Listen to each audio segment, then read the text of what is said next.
All right, what's going on, everybody? Welcome back to the Athletic Health Podcast. Your host, Sean Light.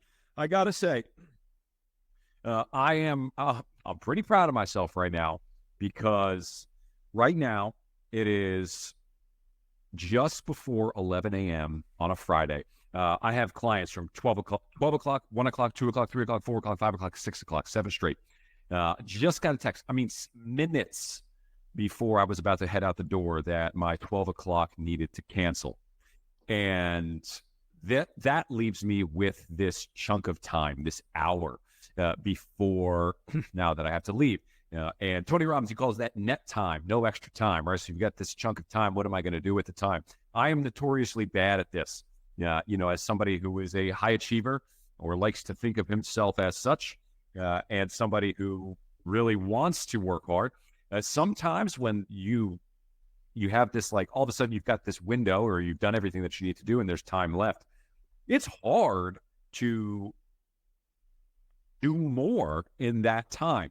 And I sat there and I thought to myself, and I didn't want to, kind of want to scroll on Instagram a little bit. I did let myself scroll just a touch. I was like, man, this is something I was supposed to do yesterday. Didn't have time to do yesterday. So let's pop in here and do it today. So I'm really proud of that. But here's why I want to tell you that right now. And this is why I think it's really important. One of the questions on the athletic capacity assessment that we do for all of our clients, which is measuring how much of your athletic potential, how much of your human capacity, your physical capacity are you currently using? One of the questions on that test, or a handful of the questions, are like, do you have a goal? Do you have a mission? Are you satisfied with your progress? And I always get a confused look when I start asking that because it's following hamstring mobility and hip mobility and respiratory mechanics. And people don't understand necessarily why that's in there. And I want to tell you why that's in there. When I was working in professional basketball, professional sports in general, what I realized was that I was in charge of the body. I was in charge with everything that went into the body's performance. That meant the strength in your hamstring, but it also meant the mechanics of what was happening in your brain. That is a gigantic component. It's much bigger than you think. I think intrinsically, a lot of us are going to actually do know that, whether they connect the dots or they don't. But I started to become very interested and intrigued, really fascinated by the brain and neurology and its effect on performance, especially at the high level of sport, where guys are already so athletic, you can't make them that much stronger and faster and jump higher. Like, you've got to find alternative routes to making them better. So I got extremely fascinated by neurology, and I went incredibly deep. I wish I had it here. It's in this closet behind me. I had a book like this big. It's called Principles of Neural Science. It's huge. It's like everything you need to know about the brain. But I digress. What I found was that when you are not channeling your energies towards one specific goal, your energies, your thoughts, everything starts to get haywire. I believe that's where anxiety comes from. I believe that your inability to control those thoughts produces those anxious states. Now, I will leave a little room there. I'm not well versed in what anxiety is and like the depth of it. So there, that may be somewhat of a ignorant statement, but I believe that my bet would be that if I were to measure people and go through the process, that I would find a ginormous percentage of anxiety is fixed by being able to start channeling that all in one direction. If you look at how neural networks are created, we're channeling it together. And if you look at neural networks, you see how people's energies and thoughts can go in a bunch of different directions, and why fear and fear of the future, all of that stuff can easily manifest itself inside of the brain if left unchecked. So I understand what that's doing from a limbic system perspective to lock up your mobility. So I want to know up front, if I'm testing somebody, do you have a goal and are you pushing in the right direction? Because if you're not, you're leaving that window open to that limbic system, preventing you from having that access. It's a deep topic, but I want you to understand that's why we're asking those questions. And I also want you to understand, like, that's why for me right now, I'm super proud of myself for coming on here right now and doing this in this randomly popped up hour that I have in my day. What this podcast is actually about, it's a follow-up from, I actually want to pull this up. It's a follow-up from our podcast with Jenny Martin. I hope that you all really enjoyed it. I'm just pulling up the website on my end because she asked me to include the address of the facility or tell you guys where it is. I'm going to get it for you at some point during this episode. I'm going to bring it for you. It's in New York City, Central Park South. It's right over there. I'll see if we can find it, and maybe I'll plug it into the notes. So I'm not pressured here. So I'll have it down in the notes for this episode, and so that way anybody who's interested can do it, and we'll have some links down there as well. But I wanted to have a couple follow-ups based on everything that we discussed with Jenny in this hour that I have. And the first thing, and the reason that I want to do this, and I think I'm going to do this more frequently when it comes to my guest episodes, because a lot of times we won't get to things. I really want them to do the talking, and I want to really stay out of the way and let that be their space. But there's inevitably going to be things that pop up that I want to clarify, that I want to make more clear, things that have popped up in my world or why we particularly do something. And I want to come back in and be able to assist and give that information there. Okay, so one of the things that popped up, we were talking about zone 2. We were talking about eccentric ventricular contraction. And when I was working in professional baseball, every single year coming out of spring training, everybody's always excited to go to start the season. And whenever we'd ship out to our minor league affiliates, every single year, the starting pitchers would start the season throwing 4, 5, maybe 6 innings. Ideally, they're pitching 7, 8, on the rare occasion, a complete game, a 9-inning outing. And invariably, everyone's excited. Everybody wants to do a good job. This is going to be the big year. Everybody's thinking that, the coaches as well. And the pitching coach would always come into my office in the beginning of the year, panicked that the pitchers weren't going very, very far in the game. Now, look, it's the beginning of the season. Most guys aren't coming into camp in elite shape, and then they're getting beat up in camp because they're going from off season, which is fun and relaxed, to the in season where it's not, and it's aggressive, and spring training, it's a grind. You don't really get days off. So, I don't expect their arm strength isn't built up. So I'm not really expecting them to be able to deliver 7, 8, 9 innings right out of the gate. But I understand where the pitching coach is coming from. Pitching coach comes into my office, and they're usually old school guys, so they want them to run. And they talk about back when they were playing, they would run 10 miles a day, and they would call them flush runs the day after their start. And this was the staple. This was the tradition in baseball. This was just what they did. And what I noticed, and I came into it the first few years because I didn't really know better. And so they would go out and run. And what I noticed was that the pitchers were always coming back, and they'd be beat up after the run. Their knees would hurt, their back would hurt. And I was like, man, I don't know if I not necessarily buy that.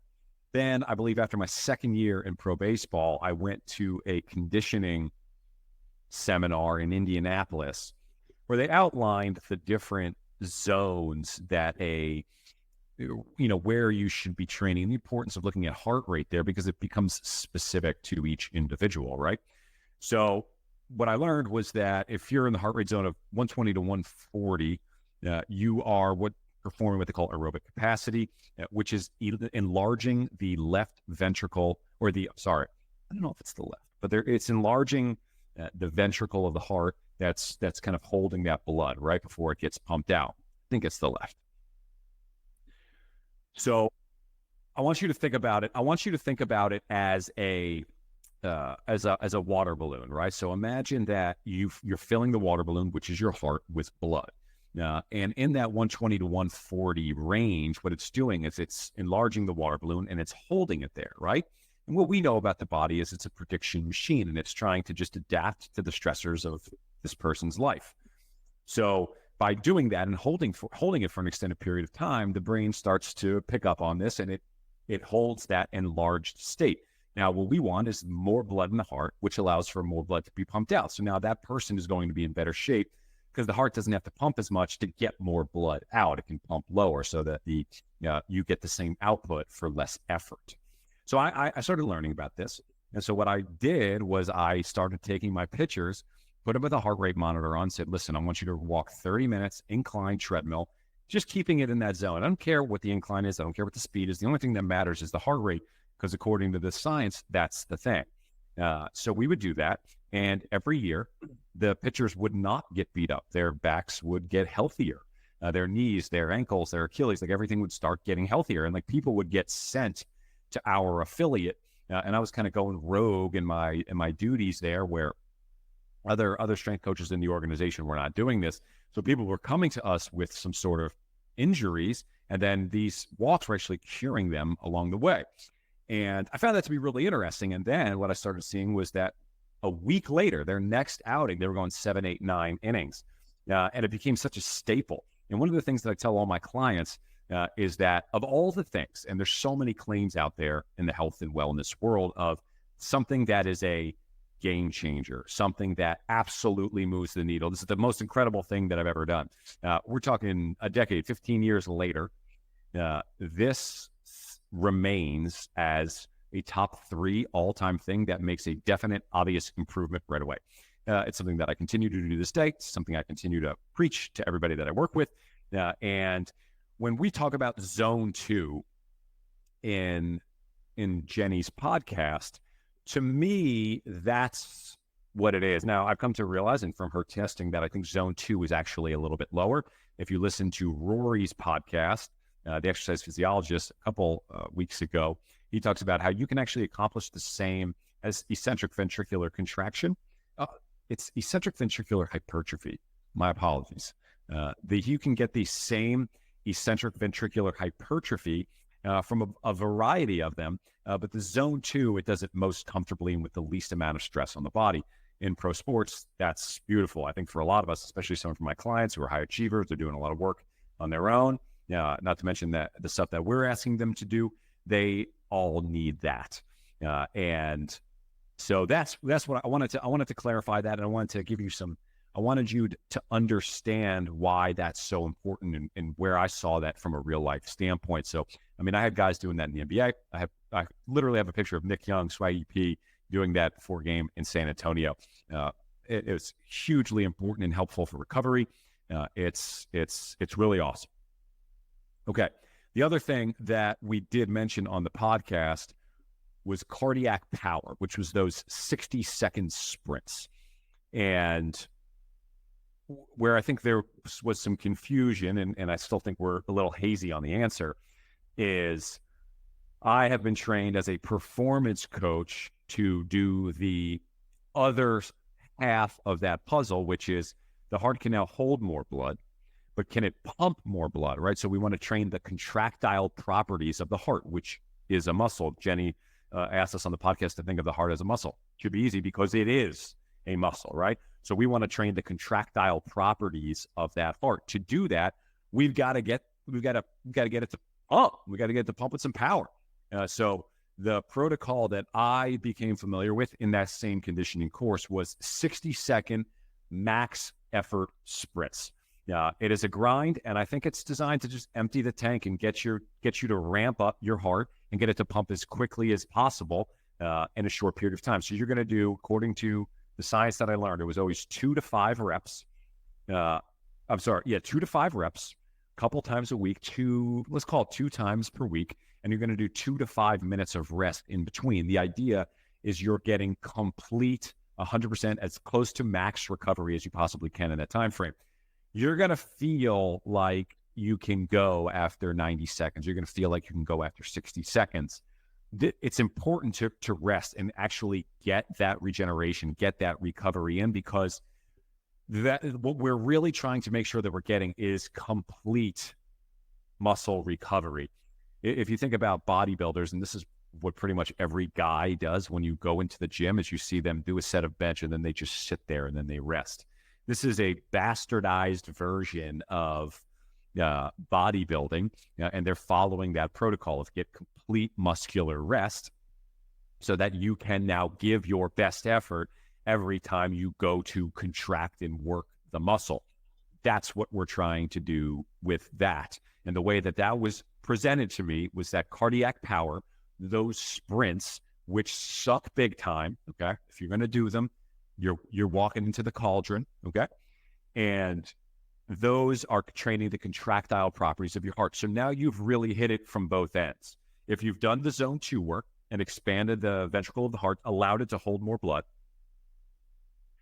then what you're going to be able to do with the cardiac power is get it to pump more blood. So now it's holding more blood, it's pumping more blood, and now you are getting a lot more oxygen and fuel to your muscles, which means that you won't have to have as high of a heart rate to fuel your muscles. That is cardiovascular shape. That is being in good condition.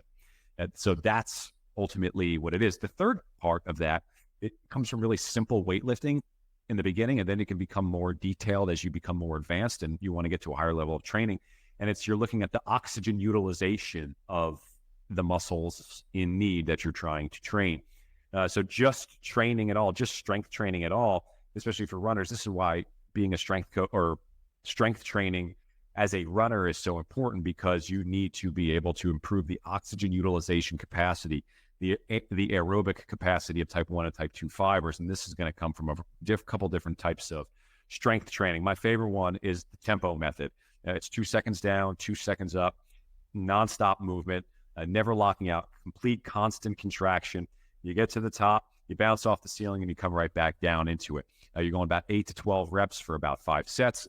And that's training the aerobic qualities of your type 2 fibers, which is really important, especially for, that's important for everybody. So we want to make sure that we're hitting it from both ends. And I am now of the belief that is just, I believe that goes hand in hand, that cardiac power, with some of the stuff that we talked about there with the zone 2 stuff. I think where Jenny's coming from is like the medical community. And it's like, this is what most people are doing. I'm coming from a different angle where I was working in elite performance. So we need to see it on both ends. And that's where we collaborate the two and we get something really powerful. So cardiac power and zone 2, combine those two, insanely effective. And then you go oxygen utilization of the muscle, tempo method, then you're really doing something special.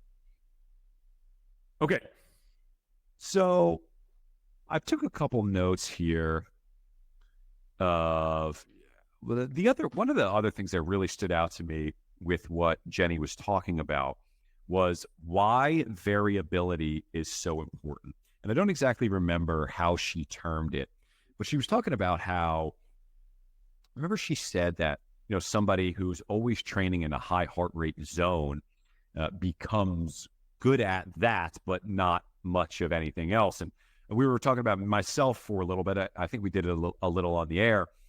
And what we were saying was that, like, I was training mostly in the 150s and 160s range, and my body began to adapt to that.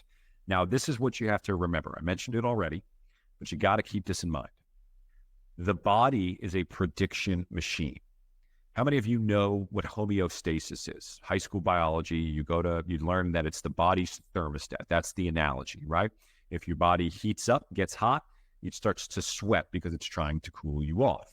If the body cools down, you get goosebumps, you start to shiver because it's trying to heat you up. When it goes off of the set point, if we're talking temperature, it's 98.6. If it goes off of that set point, the HVAC's got to turn on to adjust, and that's happening all over the body. It's happening inside of the brain. But when you dive deeper, when you go into performance, when you go into athletic health, we can't be doing the same things that you're doing in high school biology. We've got to take things to the next level. The next level is something called allostasis. It's predictive physiology. I want you to think about this for a second. You're at a bar. You're looking around. You got a drink in your hand, and you see a pretty little girl or nice young bang over there, whatever tickles your fancy. And you're like, oh, I want to go talk to that person, right? And the longer you sit there, the less likely it is that you're going to go approach them. And why is that? Because you start to get nervous, right? Now, homeostasis says that something has to change in order for a physiological response to occur. Allostasis says it can predict it and make the adjustment in advance. So nothing has changed while you're just sitting there thinking about it, but your body's starting to prepare for what it thinks might be coming. So it's giving you a physiological response. That's producing an emotion, and that's trying to encourage you to do something or not do something. In that case, that fear is probably preventing you from doing that because it's trying to keep you as safe as possible. That's what allostasis is. So the body is a prediction machine. And then over time, the more stimulus you give something, the more the body becomes convinced that that's what's going to happen and that's what it's going to need in the next moment. So it just stays there. I read a great book. If you really want to read it, you can. It's called Allostasis, Homeostasis, and the Cost of Physiological Adaptation. In there, they refer to high blood pressure as chronic vigilance, meaning when I am vigilant about something, when I am trying to take care of myself, when I am trying to focus on something, my heart rate elevates. It doesn't get to 180, but it elevates because I'm being vigilant. I'm being diligent. I have to focus. I need to put some effort into this thing. Well, if you become vigilant all the time, forever, for decades, eventually that rears its ugly head and becomes renamed as hypertension, as high blood pressure. The body is not broken. It's just predicting what it's going to need in the next moment. They called this the allostatic paradox. The body is working perfectly, but it's killing you through this hypertension, right? So the body is a prediction machine. Now, the healthiest possible body is the body that can do a million different things, that can bend in a bunch of different shapes, that can, bend down, touch their toes, they can bend backwards, they can twist, they can turn. Think of the wide receiver who reaches across their body to pluck the ball out of the air, right? That's elite athleticism. That's elite health inside of the body. Now think of the super jacked bodybuilder trying to swing a golf club. He looks stiff as hell. And the reason is because his body has predicted, based on the time under tension spent bench pressing, squatting, deadlifting, and doing things in that forward to back motion. And it just stiffens up and it stays there. So any rotation has been weeded out of his system many years ago. So he's going to be very stiff, immobile in that transverse rotational plane. The perfect, and this is where I always go with my work, is I am measuring my clients up against perfection. The 100 out of 100 on the athletic capacity usage assessment is the perfect body. The perfect body is not super jacked.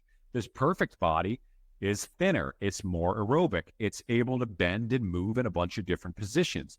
So when Jenny is talking about only training at a high heart rate, you've got to understand the consequences of feeding your body the same stimulus over and over and over again, feeding this prediction machine the same stimulus over and over and over again. And now it's just going to stay there. It's going to maintain that high heart rate just because it's under the assumption that's what you're going to do. So it's becoming important to do the low heart rate stuff, the really high heart rate stuff, and the stuff in between, so that, I don't hate to use this phrase, but to keep the body guessing. You want to keep the brain guessing, to leave it open to a bunch of new possibilities. Now, I have so many examples of this, and we won't get into that here because I want to keep this pretty tight. We covered that as well. So anything else here on our list? Close the gap between what is normal and what is optimal. Yeah, I know she said this. I mean, I noted this. She said that we're trying to close the gap between what is normal and what is optimal. And she said, I don't want to be normal. I want to be great. I mean, that's the motto of the athletes at Athletic Health.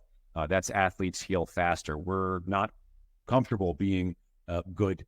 We're not comfortable just falling into the quality parameters. We're trying to be top 1% of everything. When you're striving at that level, when you're achieving at that level, when you're working at that level, when you're functioning at that level, everything's easier. You're going to break down a lot less. When you do, it's going to be way easier to get back. It's going to be easier to find where the issue is.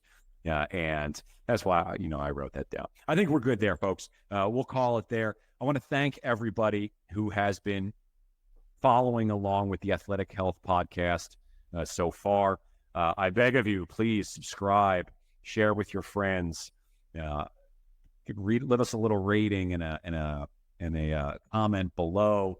I know it's annoying, but it really does help, and it's the biggest thing. I've done some research. That's the thing, and if we're, listen. I hope that you're enjoying it. That's what I want out of this podcast. I really want to. I have a little note card right here. I'll show it to you if you're watching here. Let's pull it up. Well, why not show it to the world, right? This is something that I'm looking at several times a day, and my definite purpose right here. Bring athletic health I don't know if it's backwards, but bring athletic health to the world as a speaker, author. That's what it is. I'm reading it backwards. It's author and coach. That's the goal. That's what I want to do. That's what I want to do more than anything else. So you know what? Screw the comment. Share with a buddy. That's the thing that's really going to move the needle. So thanks so much for being a part of this, and we'll see you at the next podcast, guys. Thanks again.